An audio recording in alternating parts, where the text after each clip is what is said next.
Like if you found the video valuable. When Clara's parents left her at her grandmother's remote farmhouse for the summer, she wasn't thrilled.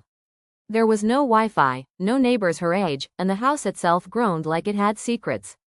But boredom turned to curiosity the day she heard it, a faint, chiming melody coming from within the walls of her bedroom. It was delicate, like a lullaby, and it played every night at exactly 2:17 a.m. At first, she thought it was a dream. But then she followed the sound, pressing her ear against the old wallpaper until she found a soft spot. Behind a loose plank, she uncovered it, a dusty, ornate music box.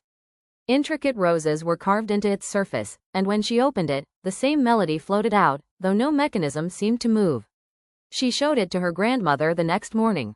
Her face went pale. "Where did you find this?" her grandmother whispered. "In my room," Clara said.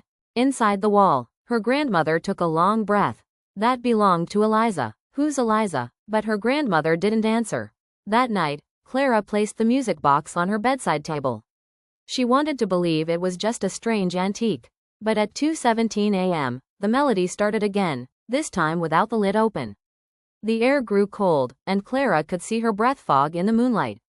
She sat up, watching the box turn slowly on its own. And then she saw it. A small handprint appeared on the fogged-up window across the room. Too small to be an adult's. Clara froze. She lived alone in that room. She hadn't opened the window in days. The next morning, she confronted her grandmother again. "Eliza was my sister," her grandmother said. "She disappeared when she was about your age. No one ever found her. All that remained was her music box. Your room used to be hers." Clara wanted to leave, but her parents wouldn't return for another week. On the fourth night, Clara woke not to music, but to whispering. Soft, childlike, it came from beneath her bed. She leaned over. Nothing. Then, as she sat back up, the music box flung open on its own, and a second voice joined the melody. A child's humming. The reflection in the mirror across the room didn't match her movements anymore. It smiled first, and Clara realized, too late, that some melodies aren't meant to be heard twice, because some songs are invitations. And the music box in the walls had finally found someone new to play with. Forever.